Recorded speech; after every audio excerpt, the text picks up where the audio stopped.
Hello， 大家好，又係我啊，退休在灣居嘅阿 Ben。阿 Ben 咧，今期嚟到我哋嘅珠海斗門片區啦，嘅湖心新城啊，嚟睇我哋龍湖嘅一個項目啦。咁呢一個項目咧係號稱咧成個白藤，即係成個白藤頭片區啦，同埋我哋湖心板塊啦，唯一一個4.0個項目啊。咁呢個項目咧以超高嘅實用性啦，同埋超極具性價比嘅一個價錢啦，喺呢成個湖心新城嚟講咧都係突圍而出嘅嚇。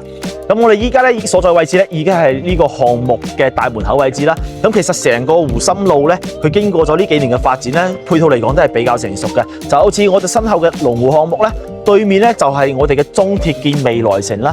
咁我哋未來嘅一個龍湖嘅呢個項目咧，收完樓之後咧，到時候對面嘅鄰里中心亦都會開放噶啦。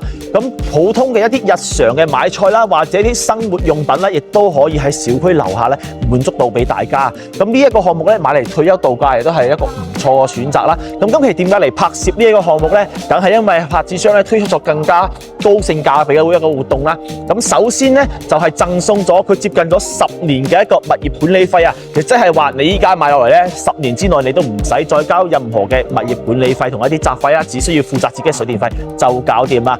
咁然之後咧，除咗我哋嘅10年物業費之後咧，發展商咧仲額外返還翻3.6萬嘅一個購房補貼係俾到大家嘅。咁咧計埋落嚟咧，呢一個85平方嘅總價錢咧，大約係85萬，係冇聽錯啦。喺湖心新城啊，揀一個4.0嘅住宅，而且係東南向嘅3房咧。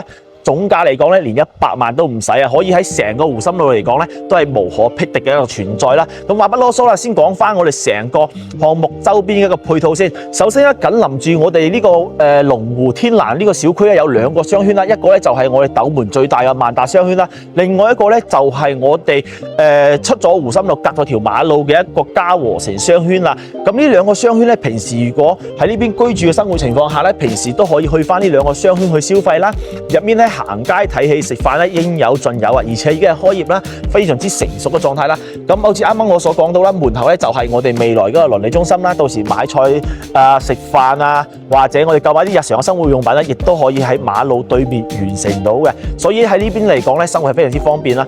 咁除咗我哋嘅生活方便之外咧，我哋交通如何咧？首先咧，位於呢個位置嘅情況下咧，其實大家都知道啦，我哋成個湖心路片區亦都係好多我哋香港嘅街坊咧喺呢邊居住嘅，所以咧成個湖心路片區咧早度已經開通咗好多嘅一啲香港專線啦，翻到我哋香港嘅太子啊或者荃灣等地啊都係有專門嘅線路嘅，亦或者咧可以喺呢邊咧坐翻我哋珠海1蚊雞巴士都去翻我哋嘅珠海人工島啦，直接搭金巴啦，乘坐我哋嘅金巴翻到我哋嘅香港，亦都係非常之唔錯嘅一個選擇啦。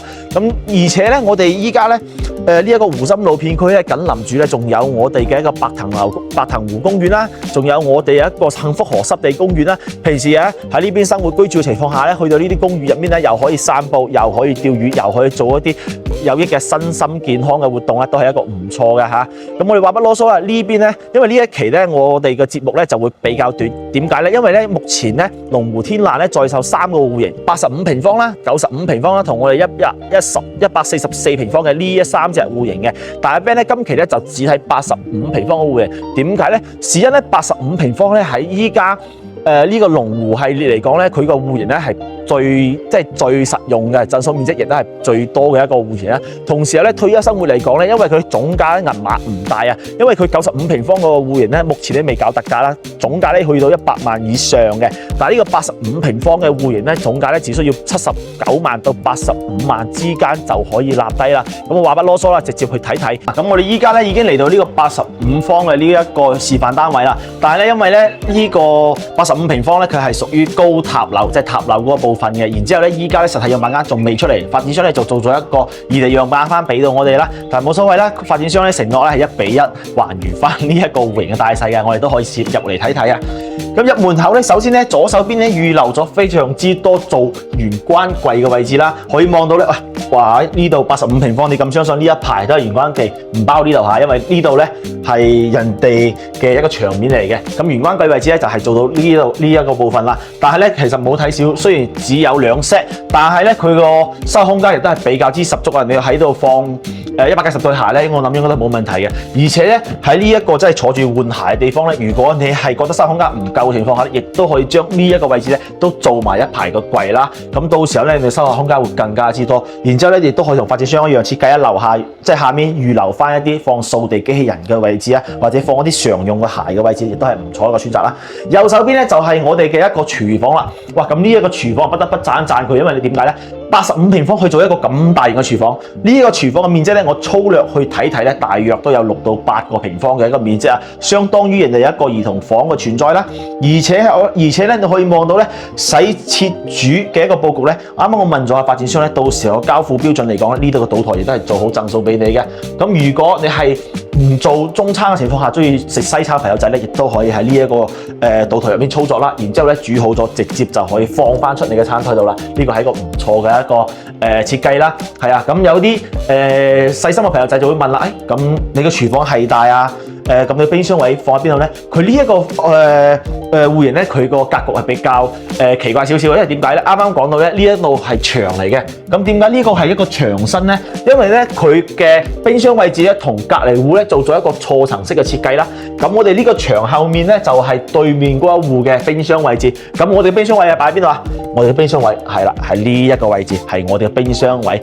咁冰箱位嘅厚度嚟講咧，有一半嘅面積咧係喺對面房間嘅，直接咧就即係我哋慳翻一個牆身嘅位置啊，可以嚟擺我哋嘅冰箱。咁呢度咧，如果你係打開門冰箱咧，就用一邊嘅櫃啦；如果係用雙開門冰箱咧，可以將另外一邊嘅收納櫃直接攞咗佢，直接放到我哋個雙開冰箱入去，亦都係冇問題嘅。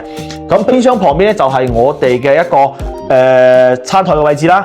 咁其實可以望到咧，依家咧都係早幾期阿 Ben 嘅視頻講過，其實依家咧好多個餐台係折疊式嘅。咁如果係人少嘅情況下，接起身咧可以容納2到4個人就餐啦。如果人多嘅情況下，亦都可以將呢一個餐台咧鋪開佢，咁啊6到8個人就餐。我諗呢一個空間亦都係充足嘅，亦都係冇乜壓力嘅。咁而且冰箱擺喺呢度位置有個好處係咩咧？平時想飲凍嘢嘅時候咧，直接喺唔使入廚房攞，直接喺呢度攞就 OK 啦，係非常之唔錯嘅一個設計啦。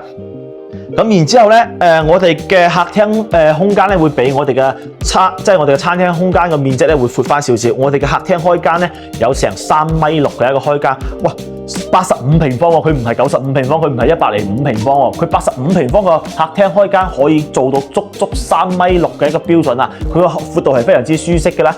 咁而且咧，我哋嘅露台朝向咧係我哋東南向啊，都係嗰句話啦，千金難買東南向啊！喺呢間屋入面住咧，首先咧，我哋喺呢度咧真係完全可以享受到冬暖夏涼嘅一個優勢啦。而且咧，因為佢個採光面積會比較大啊，所以咧平時我哋喺呢度住嘅時候真係非常之舒適同寫意嘅嚇。咁到時候咧，我哋嘅陽台咧，亦都係同呢個發展商一樣啦，同樣嘅加固性質啦，兩線嘅推拉門喺晒呢度啦。咁同埋咧呢度咧預留咗你嘅一個洗衣機嘅一個位置啦。喺呢度咧，其實佢係預留咗一個洗衣機嘅位置俾到大家嘅。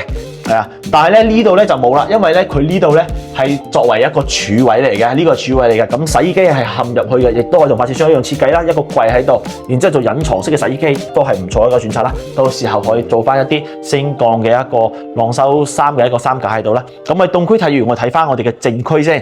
咁我哋正區咧左手邊咧就係佢第一個房間，喂，係咪好誇張啊？呢個85平方喎，有咁大嘅一個廁喎，哦，咁大嗰個廁喎，哇！真係好誇張咯，咁而且咧可以粗略咁睇一睇，如果到時候真正交付俾你係房間情況下咧，呢一排櫃唔在嘅情況下咧，我諗個床咁擺，可以擺張1.5到2米嘅床都冇問題。如果得細朋友仔都冇所謂，因為佢飄台會比較矮啊，飄台比較矮身，我哋可以直接將個床咧就拼埋入我哋嘅飄台旁邊啦，做一個榻榻米式嘅設計，亦都係一個唔錯嘅選擇啦。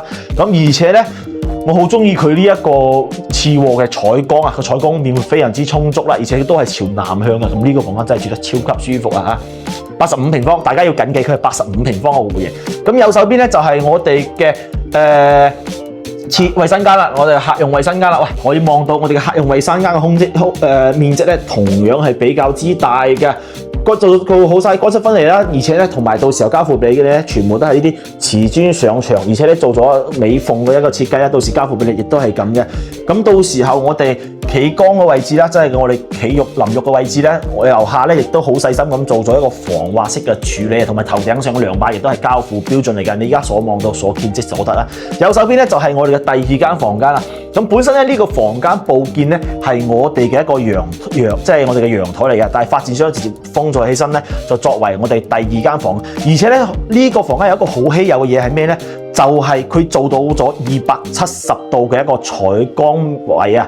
話人哋一般好少房間，即係次卧可以做到270度嘅一個採光位。咁呢一個房間咧，竟然做得到。咁而且咧，雖然佢陽台佈建啦，但係咧都唔好睇小佢收納空間喎。佢收納空間亦都係比較十足，成個空間嘅面積嚟講，亦都係比較之大嘅。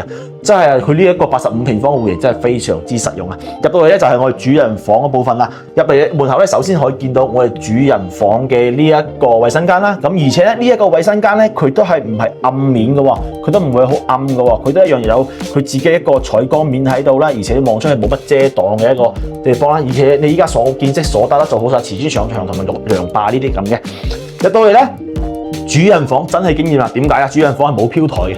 有冇發現？大家發現係冇飄台啊，完全冇飄台嘅存在，所以令到成間房間嘅落地面咧，地面嘅空間會更加之多啦，俾我哋更加多嘅一個落腳空間啦。而且呢張床咧，我睇咗下，應該係米八嘅床嚟嘅，放咗米八嘅床，然之後做3邊落床之餘咧，右手邊咧仲可以做翻一排到頂嘅3櫃，俾到大家收空間，亦都係非常之實足嘅。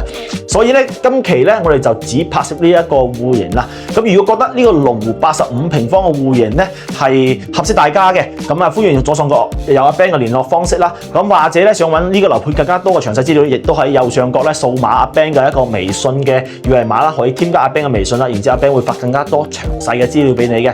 亦或者想揾更加多大灣區嘅合適我哋退休養老度假嘅項目咧，亦都可以訂閱阿 Ben 嘅頻道。阿 Ben 咧會持續為大家去揾呢啲合適大家我哋香港街坊朋友仔嘅一啲樓盤啦。咁我哋今期節目就到依家為止啦。咁我哋下期再見，拜拜。